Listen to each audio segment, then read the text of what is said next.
Mobile phone से आप अपने दोस्तों से सीधे बात कर सकते हैं।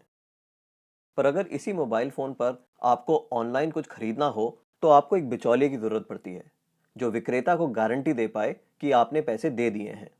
पर क्या ये मुमकिन है कि एक क्रेता और विक्रेता आपस में सीधे समझौता कर लें, बिना किसी बिचौलिए की सहायता के?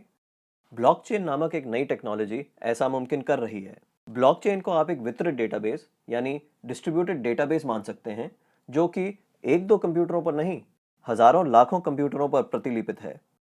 ब्लॉकचेन का हर एक कंप्यूटर हर एक रिकॉर्ड के पूरे इतिहास का वर्णन रखता है। यह डेटाबेस एन्क्रिप्टेड है, यानी हर एक रिकॉर्ड गोपनीय तरीके से दर्ज किया गया है। ब्लॉकचेन फॉल्ट टॉलरेंट भी है, यानी अगर इस सिस्टम में कुछ कंप्यूटर खराब भी हो जाते हैं, तब भी यह सिस्टम ठीक तरह से काम करता रहता है।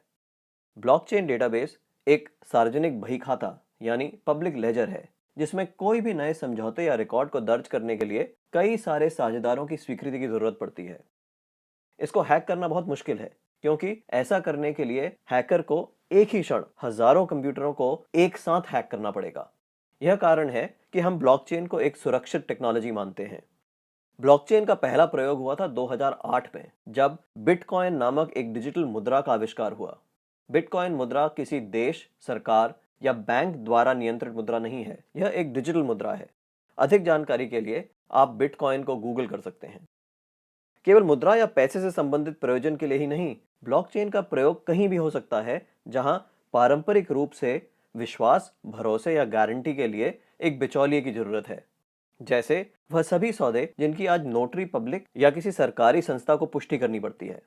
मान लिया जाए कि आप एक मकान खरीद रहे हैं। आप चाहेंगे कि इस सौदे को सरकारी रजिस्ट्रार के यहाँ दर्ज किया जाए, ताकि आपको एक सरकारी दस्तावेज मिले जो साबित करे कि आप उस मकान के कानूनन मालिक हैं। पब्लिक रजिस्ट्रार केवल इस सौदे का एक सबूत दे रहा है, और ऐसी संभावना है कि भविष्य में पब्लिक रजिस्ट्रार का काम ब्लॉकचेन टेक्नोलॉजी कर दे, क्योंकि उसमें दर्ज सौदे की भी उतनी मान्यता होगी जितनी आज रजिस्ट्री सर्टिफिकेट की है। सार्वजनिक होने की वजह से इसमें घपले की संभावना भी कम होगी। ब्लॉकचेन टेक्नोलॉजी के उपयोग के कई और संभावित उदाहरण हैं। जैसे किसी सरकारी योजना के अंतर्गत यदि एक गरीब आदमी को कुछ वेतन मिलना हो, तो ब्लॉकचेन टेक्नोलॉजी से उसको वह रकम सीधे उसके मोबाइल फोन पर दी जा सकती है। या अगर किसी प्राकृतिक आपदा से ग्रस्त लोगों को नुकसान भरपाई करनी हो, तो उनकी सहायता राशि सीधे उनके मोबाइल फोन पर दी जा सकती है। इससे भ्रष्टाचार भी कम होगा। शिक्षा में भी ब्लॉकचेन का इस्तेमाल हो सकता है। कागजी डिग्री के बदले छात्रों को ब्लॉकचेन आधारित डिग्री दी जा सकती है। इससे जाली डिग्री की समस्या का भी समाधान हो सकता है।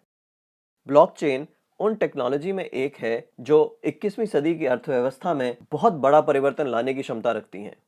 आपको ब्लॉकचेन टेक्नोलॉजी में क्या नया हो रहा है, इस पर नजर जरूर रखनी चाहिए।